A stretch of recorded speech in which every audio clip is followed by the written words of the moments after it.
Doakanlah dan sukseskanlah memasuki musim yang baru bagi gereja kita. Bertumbuh bersama gerejaku dan keluargaku, dan milikilah kepedulian terhadap jiwa-jiwa yang terhilang.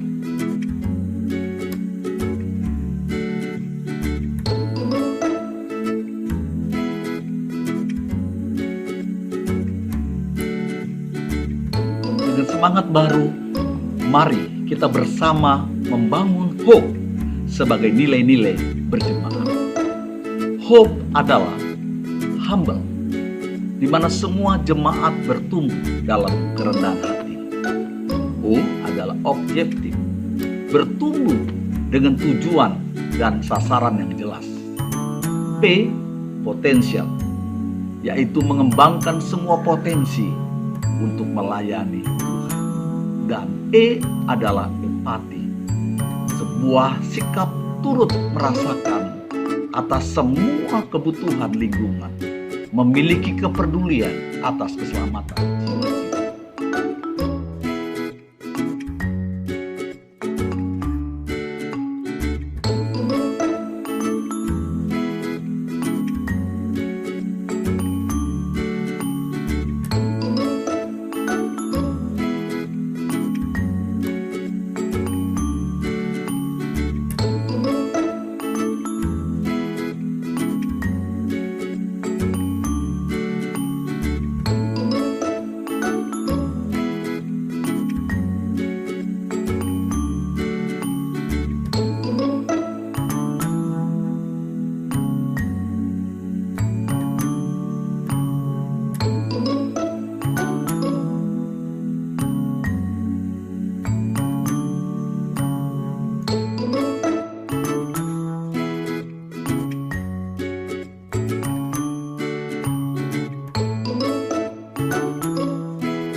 Siapkan diri kita semua untuk melakukan sebuah perjalanan rohani yang baru. Kenakanlah seluruh perlengkapan senjata Allah. My church, my family, and my care.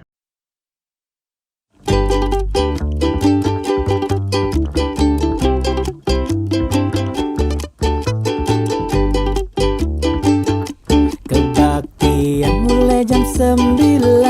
Kamu selalu telat setengah jam. Lalu kamu bilang yang terbaik sudah kau berikan. Mikir. Pas giliran kasih persembahan, kamu selalu kasih yang recehan. Lalu kamu bilang kamu suka korban buat Tuhan. Mikir. Kok omongan gak sesuai kelakuan. Sama Tuhan jangan suka kasih sembarangan. Sama Tuhan hidup harus dipertanggungjawabkan. Sama Tuhan jagalah kelakuan. Kalau namanya Kristen gadungan.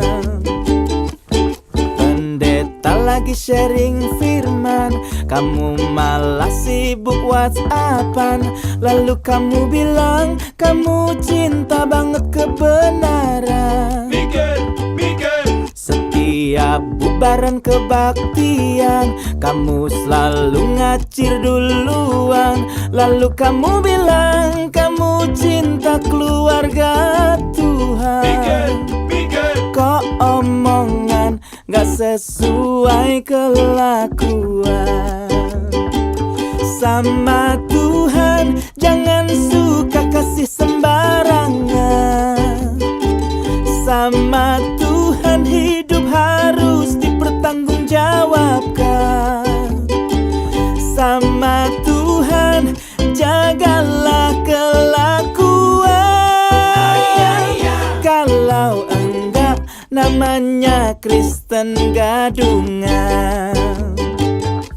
La la la la la la la la la la la la la la la la la la ululu la la le tatato etetot uwo uwo la la la la la la la la la la la la la la la la la la ululu la la le tatato etetot uwo uwo.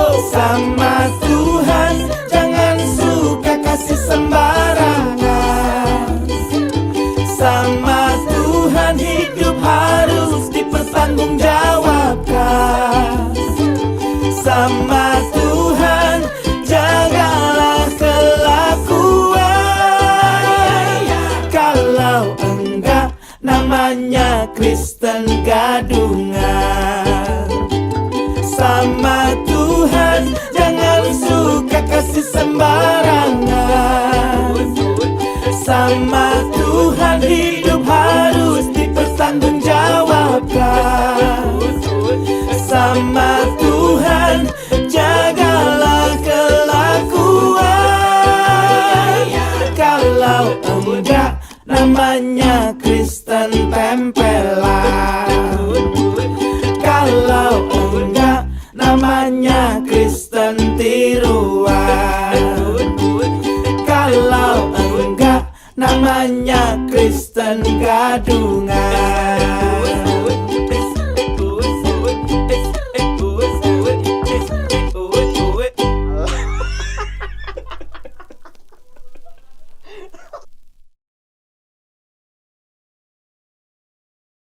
Si Tuhan, Engkau adalah Allah Immanuel, Allah yang selalu menyertai kami.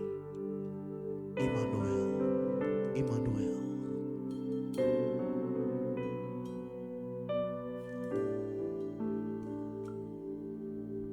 Aku datang dan berserah, ku nyatakan Kau yang berkuasa dalam gelap. Kau setia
Immanuel, Immanuel, Engkau besertaku, besertaku.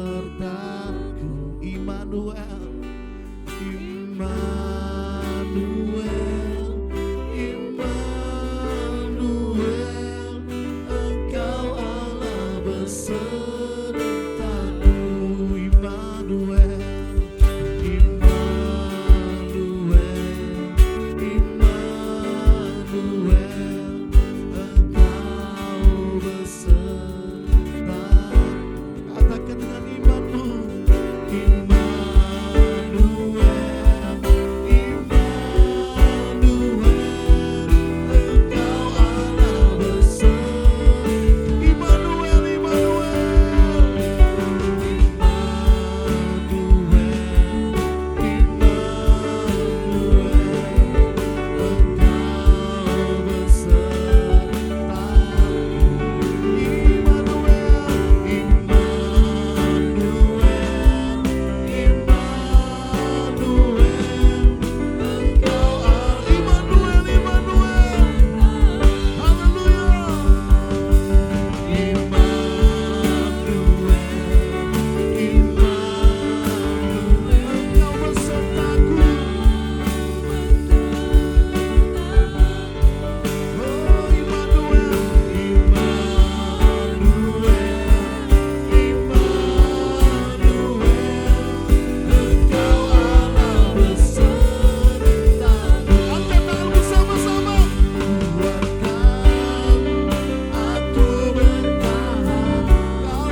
Thank you Lord. Apa kabar semuanya? Mari kita bagi berdiri. Kita mau angkat theme song kita yang sudah lama tidak kita nyanyikan pada hari ini. Hidupku penuh mukjizat. Amin. Mari di rumah sama-sama kemujian ini yang penuh antusias. Amin. Sebelum dunia ini ada, kuasamu telah terbentang sepanjang sejarah manusia, tak ada yang sanggup menyangkali Kau Alfa Omega, Tuhanku luar biasa.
pagi, selamat bertemu kembali dalam ibadah online kita pada pagi hari ini.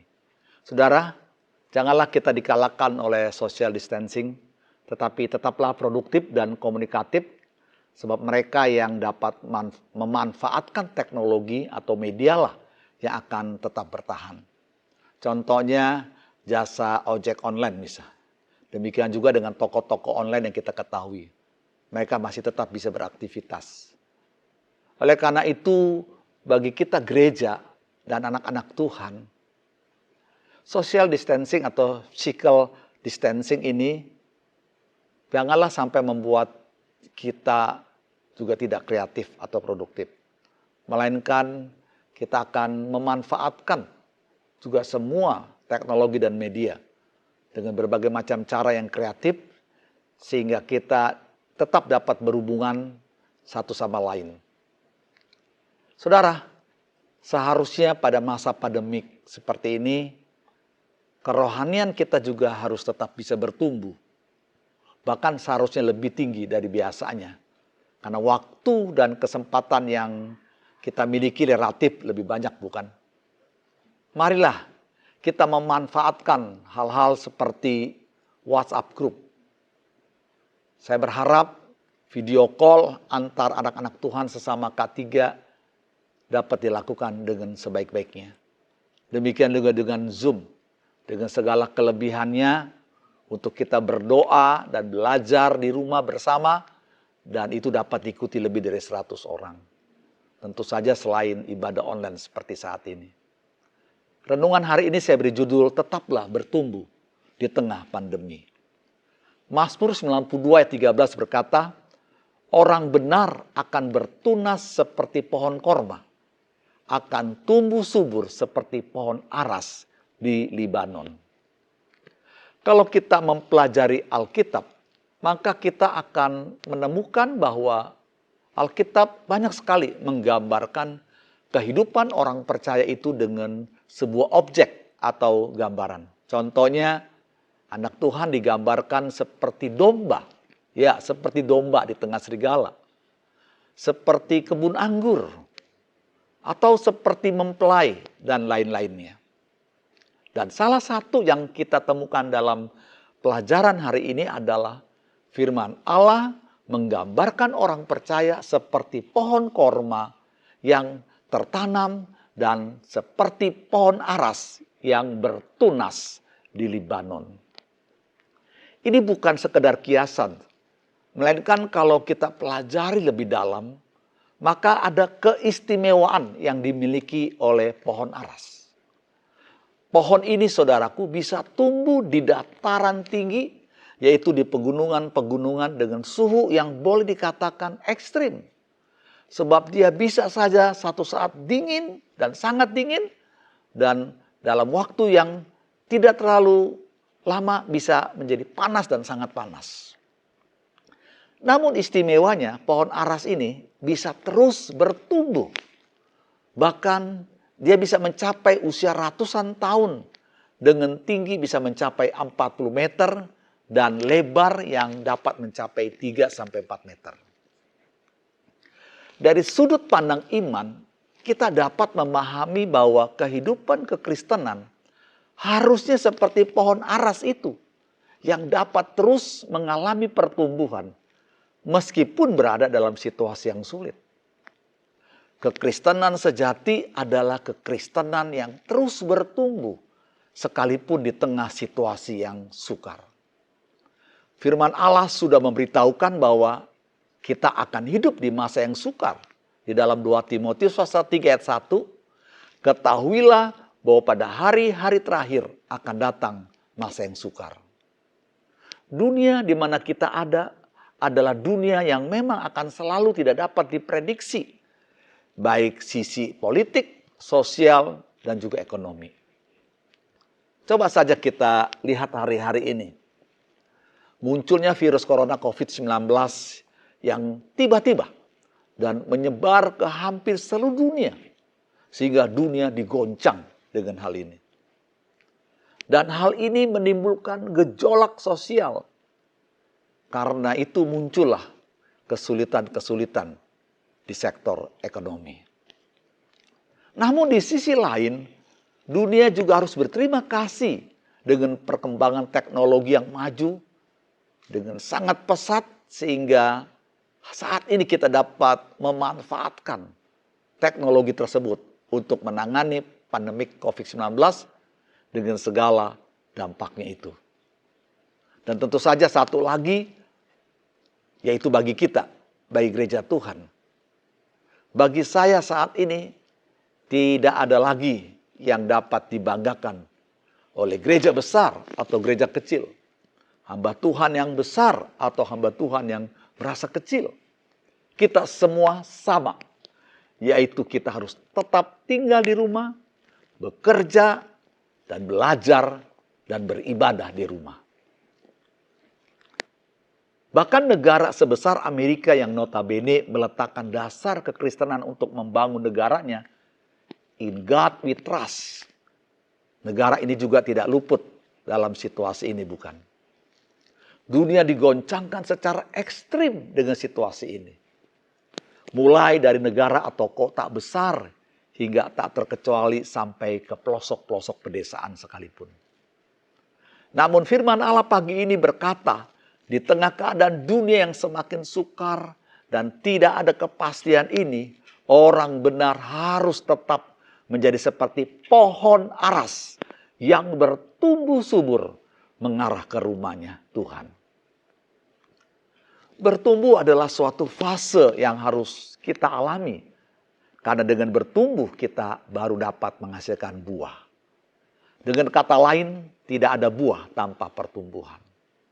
Jadi, orang percaya harus tetap bertumbuh dan berbuah, sekalipun ada di tengah keadaan yang sukar. Yang menjadi pertanyaannya adalah mungkin bagaimana caranya?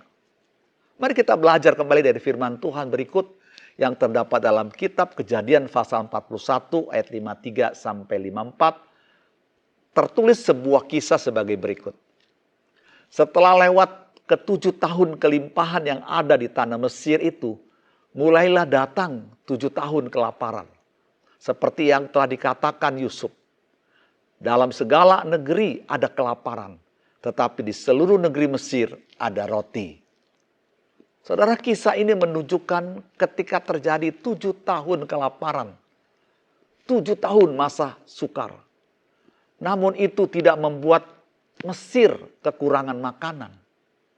Sebaliknya dengan jelas Alkitab berkata, di saat kelaparan terjadi, malah di seluruh negeri Mesir ada roti. Saat semua negeri yang lain menderita di masa yang sukar itu, justru Mesir mengalami kelimpahan. Apa yang membuat kejadian ini bisa terjadi?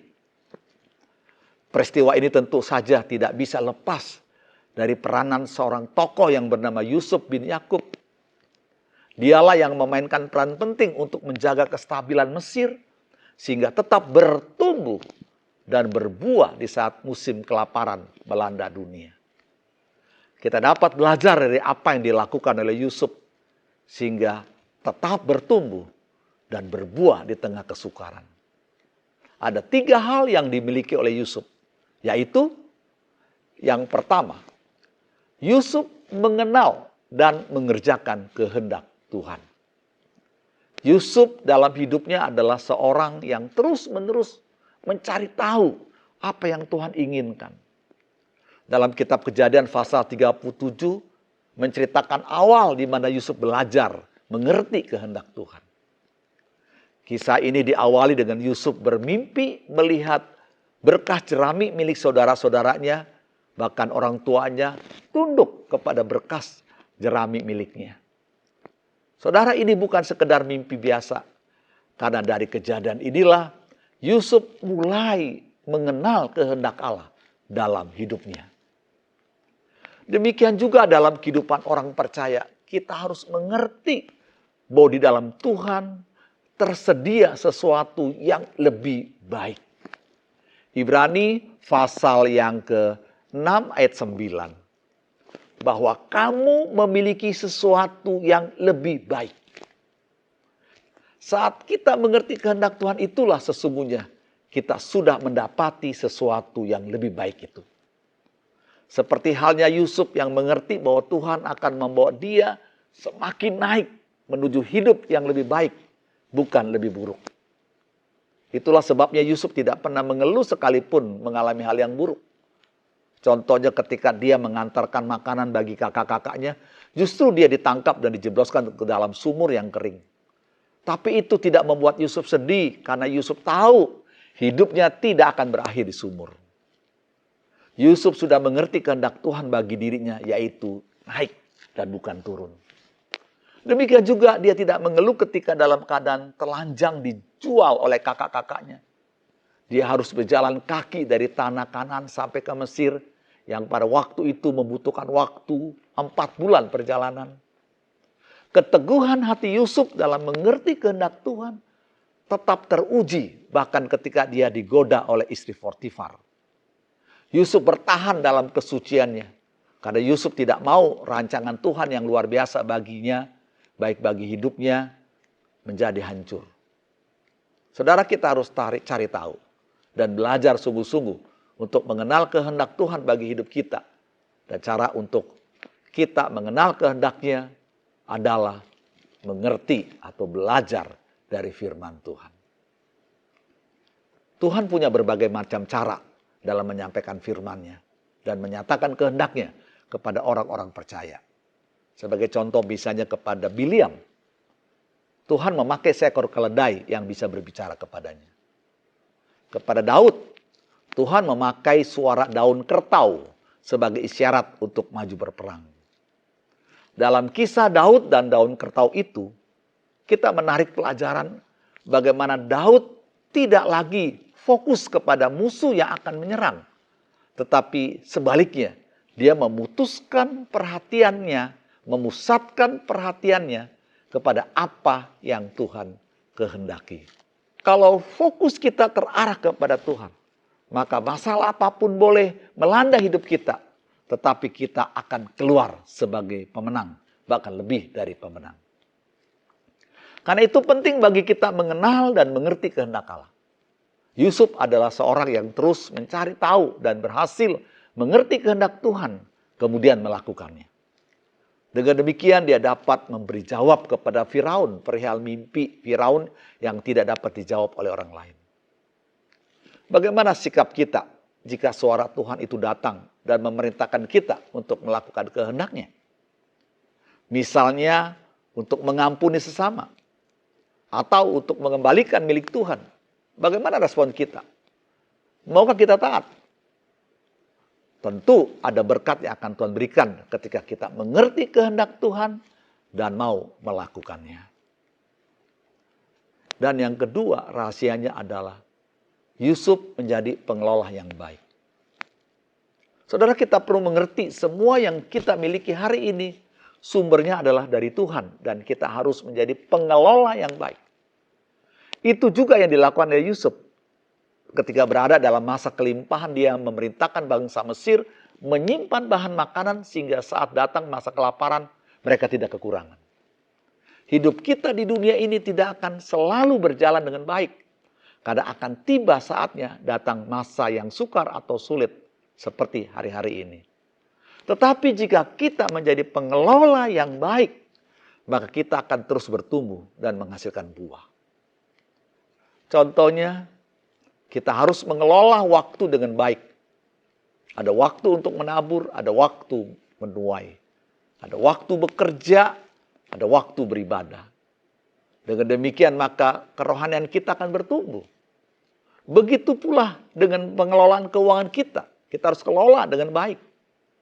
Kita harus menjalin detik demi detik, menit demi menit, jam demi jam dengan baik. Dengan demikian kita bisa hidup berkenan di hadapan Tuhan. Saudara, saat ini bukan berapa besar income atau penghasilan yang dapat kita raih. Tapi bagaimana kita dapat mengelola apa yang ada pada kita dengan baik. Dan yang terakhir, yang ketiga, Yusuf memiliki penguasaan diri. Yusuf mengajarkan kepada orang Mesir untuk mengendalikan diri dalam hal tidak boros pada masa kelimpahan. Dalam kehidupan kita ini bukan hanya penguasaan diri, tidak hanya terbatas pada masalah keuangan. tapi juga penguasaan diri untuk tidak melakukan dosa. Saudara, dunia ini penuh tawaran menggoda. Iblis tahu kelemahan kita sehingga ia akan menawarkan sesuatu yang sesuai dengan kelemahan kita. Misalnya kelemahan kita adalah uang, maka ia akan menawarkan uang. Jika kelemahan kita adalah seks, maka ia akan memberikan kepada kita, menawarkan kepada kita tentang daya tarik seks. Begitu juga dengan kesombongan atau hal lainnya. Untuk itulah kita perlu memiliki penguasaan diri. Dalam Galatia pasal 5 ada pelajaran tentang buah roh. Kita akan temukan yang menempati puncak dari buah roh adalah kasih. Namun untuk sampai kepada kasih, kita harus mulai dari yang dasar, yaitu penguasaan diri. Ya, kalau kita memiliki penguasaan diri, maka kita bisa memiliki yang lain. Sukacita, damai sejahtera, kesabaran, dan lain-lain. Penguasaan diri adalah buah dari Roh Kudus. Karena itu Yesus berkata, aku akan mengirimkan penolong yang lain. Karena Roh Kuduslah yang akan menghasilkan buah penguasaan diri dalam hidup kita. Saudara, saya mau ingatkan tanggal 22 sampai 31 Mei ini adalah hari Pentakosta. Dan 10 hari kita akan berdoa, kita akan belajar tentang Roh Kudus. Saudaraku, dengan kekuatan diri sendiri kita akan alami kesulitan. Sebaliknya apabila Roh Kudus memenuhi seluruh hidup kita, maka kita akan beroleh penguasaan diri. Karena itu kita harus terus meminta untuk dipenuhkan, dipimpin oleh Roh Kudus. Dengan demikian dapat kita simpulkan pada akhir renungan hari ini bahwa satu, dengan mengenal kehendak Tuhan. Dan yang kedua, dengan menjadi pengelola yang baik. Dan yang terakhir, dengan memiliki penguasaan diri. Maka saya percaya, saudara dan saya akan tetap menjadi orang yang bisa terus bertumbuh dan menghasilkan buah. Meskipun di tengah masa yang sukar ini. Haleluya. Marilah kita berdoa buat firman Tuhan hari ini. Tuhan Yesus, kami berterima kasih. Tuhan izinkan kami ada dalam situasi seperti saat ini dan sampai hari ini. Tuhan, tetapi biarlah situasi-situasi saat ini tidak akan menghalangi kami untuk terus bertumbuh. Sebagaimana firman-Mu, kami akan terus bertunas, kami akan terus bertumbuh seperti pohon korma dan pohon aras di Libanon yang menghasilkan buahnya. Tuhan, demikianlah kami akan tetap bisa menghasilkan buah. Akan tetap bertumbuh sekalipun di tengah-tengah situasi yang ekstrim saat ini. Seperti pohon aras tersebut ya Tuhan. Tuhan, terima kasih Engkau telah memberikan pengajaran kepada kami. Untuk kami bisa terus bertumbuh sekalipun di masa sulit. Dengan belajar dari kisah hidup Yusuf Tuhan. Ajarkan kami Tuhan di masa sekarang ini. Terus mengenal kehendak Tuhan. Mengerti kehendak Tuhan dalam hidup kami. Ajarkan kami ya Tuhan. Untuk dapat terus mengelola apa yang ada saat ini dengan baik. Berikan kami hikmat untuk mengelola apa yang ada. Dan terakhir Tuhan ajarkan kami untuk memperoleh penguasaan diri. Kami perlu Roh Kudus terus memenuhi kami, memimpin hidup kami. Berkati semua jemaat yang sudah mendengar firman Tuhan hari ini. Dan kami akan terus bertumbuh sekalipun di tengah-tengah pandemi saat ini. Dalam nama Tuhan Yesus kami berdoa dan mengucap syukur. Haleluya. Amin. Saudara, terima kasih. Saudara sudah bergabung dalam ibadah online hari ini. Sampai berjumpa dalam ibadah kita berikutnya. Tuhan memberkati kita sekalian. Amin. Bapak Ibu, kembali lagi kita bersama saya Maria Ruslim dalam GSJ New tanggal 17 Mei tahun 2020. Apa kabar Bapak Ibu? Sehat-sehat ya? Puji Tuhan. Pada minggu ini kita masih bisa ketemu di dalam ibadah online. Terima kasih untuk Bapak Pendeta Yusak atas firman-Nya yang sudah kita dengar. Dan seluruh kru yang bertugas dalam terselenggaranya ibadah online kita pada hari ini. Ibadah kita minggu depan seperti biasa pada pukul 8 pagi. Dan jangan lupa mengikuti aturan yang sudah kita sepakati di awal tayangan ini. Jangan lupa jam 7 pagi Anda bisa interaktif dengan para host kita yang merupakan hamba-hamba Tuhan Anda yang siap membantu, mendoakan, dan menjawab pertanyaan-pertanyaan saudara. Karena di tayangan ibadah online kita ada lab player, Anda bisa klik lab player tersebut dan sebut apa yang Anda perlu kami doakan. Jangan lupa sebarkan dan undang teman-teman lain dapat menyaksikan ibadah online kita. Dan juga Bapak Ibu yang kesiangan untuk ikut ibadah online, setiap minggu setelah ibadah Anda bisa menonton ulang di YouTube channel kita, dan tolong di like dan di subscribe ya. Dan jangan lupa bagi saudara yang ingin memberi persembahan, saudara bisa melihat nomor rekening di layar Anda. Itu biasa saudara. Justru memberi di masa sukar sekarang ini luar biasa. Bagi yang ingin memberi persembahan, yang ingin memberi persepuluhan, yang ingin memberi misi ataupun korban COVID-19, silakan Anda mentransfer ke rekening gereja kita. Gereja kita sekarang sudah mempunyai barcode. Persembahan saudara bisa memakai OPPO, bisa memakai GoPay, dan lain-lainnya. Ingat saudara, pada tanggal 21 Mei 2020 kita akan mengadakan ibadah online Hari Kenaikan Tuhan Yesus. Bentuk acaranya adalah talk show. Anda bisa interaktif dengan kita nanti, dukung dan doakan bersama, dan kita akan lanjutkan dengan doa 10 hari. Doa 10 hari dimulai dari tanggal 22 Mei sampai 30 Mei. Jam 7 malam di Zoom. Ayo saudara, saya berharap semua dapat bergabung. Saran dan kritik Anda sangat kami harapkan. Maka dari itu, selesai dari tayangan ini, saudara bisa boleh memberikan saran atau kritik dan dapat menghubungi Pak Robi supaya tayangan kami akan lebih baik lagi. Jangan lupa, untuk tiap Sabtu kita akan ada doa pagi. Dimulai jam 7 pagi dan ada link Zoom yang akan di-share di grup online. Anda tinggal klik linknya lalu masuk. Sekian seluruh rangkaian ibadah kita hari ini. Sampai berjumpa di ibadah hari Minggu depan. Jangan lupa tetap stay at home, jaga kebersihan, dan jangan lupa pakai masker kalau kita keluar. And never give up. God bless you. Kiranya Engkau memberkati aku berlimpah-limpah dan memperluas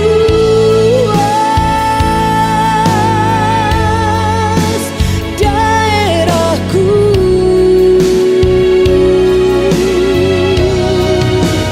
dan kiranya